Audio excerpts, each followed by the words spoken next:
that Zeke Courage head coach Sean Nahas won the team's 1-1 draw against Angel City. Sean, can you just start with your initial thoughts on the match? Yeah, it was interesting. I think it's tough when you're playing against a team who's pushing for a spot. They're going to show signs of urgency in moments. And then first half, I thought we were really, really good. Didn't really create too many chances, but after the first 10 minutes, I thought we played some really good football. And then in the second half,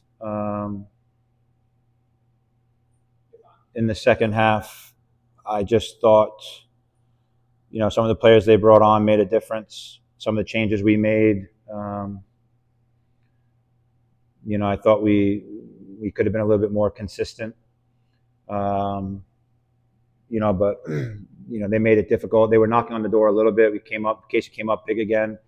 But I thought the perseverance of the group going down that late to come back, equalize, it shows a lot about the character of the group. And, Liv came in, and we always tell our players when you go in, it takes one moment, and what you do at that moment, players, excuse me, sometimes they're upset about not getting a lot of time, but if you get 5 minutes of time, make the most of it. And I was really proud of the group for the response that they had. I thought it was brilliant. But we can't give up a goal like that at this level. It's but it's a learning lesson. But I'll take the point. I thought it was a good match, and we'll get back to work this week. Obviously, what are your main focuses with the playoffs just a couple weeks away? I'm not even thinking about it would be disrespectful for me to think about the playoffs when we still have Bay and Washington. My number one priority is getting our team prepared for the next match. The playoffs don't mean anything to me right now until we're in them or at that stage. But if I started thinking about the playoffs, I wouldn't be preparing my team properly, and it would be disrespectful to the opposition. So business as usual for us, and we just want to put on good performances and continue to grow. We have to get some players caught up to speed. Carol's got to get more time. You can see she's hesitant in many areas, which is normal, but we have to continue to build her. Court, the same thing. She missed time. But I thought the back line today was tremendous. I thought the sixes did a really good job at adjusting to the game as it sort of went on, which was good. I didn't think we were threatening enough up top today for many reasons. They made it difficult for us, but the players did everything we asked of them. And but we'll take a couple of days, and then we'll get back to work preparing for Bay. Speaking of Bay, you kind of trip across the country, so it's a shortish kind of week against a team that's also fighting to get into the playoffs and surging with Abby Dahlkemper now in the lineup. What is your focus going to be heading into the week? I gotta worry about this game still. Just because the game's over, I still have to go back, watch the game. I'll watch the game tonight. I'll probably be up till 3 a.m, breaking the game down again. But we're not done with this game. We won't be done with this game until Tuesday. Going down, breaking the video down, in possession, out of possession, seeing what we could do, seeing what we did well, seeing how it could be better. But again, come Bay,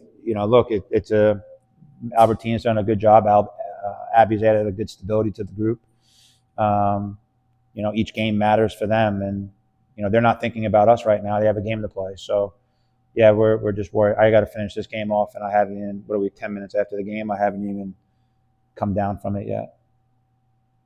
Setting the single season Courage attendance record today, there's been an increase over the past few home games in attendance. What would you like to say to the fans and kind of what you've seen for the last home game? Well, I like to say overall it's about time. It took us 8 years. But when I say that, I know the work that's being put in to make it happen. And it doesn't happen overnight. The front office has done a great job. These last, we sat down as a group, and we know what our objective is. We know what we want and sometimes people want to pack it out the stadium, but it's not as easy as just saying, let's pack out the stadium. But look, this place is electric when it's filled. It's a really cool atmosphere, and the front office has put extra work in. They know what we want and the expectations and the standards of what we set. I mean, look, we set the standard from the coaching staff to the players. Like, people have to feed off of us. And if we set the standard properly, then everyone gravitates towards that. And now the front office, you know, they can be proud of the work that they've put in because it's taken time. We've had a lot of changeover. And you know, the fruits of their labor are coming to reality here because this is how it should be every match. And hopefully we can pack out the last game of the season. Obviously playing home in the playoffs is quite difficult, if not impossible. But we have one more match home, and you know, I'm proud of the club for what they've done and the work that they've put in to give us these moments. Because if this was an empty stadium, we probably don't come out with this result potentially. Our supporters, I don't call them fans. I call them supporters because some of them are fans because they're fickle, right? But that's the American way, and they support us no matter what. They supported us through it all, and it's a credit to the players. It's a credit to the fans. It's the supporters. It's a credit to our front office that we're all on the same page and we're pushing this thing forward, and we're doing something right. And yeah, it's pretty cool to see, and I'm proud of everybody for the work that they've put in.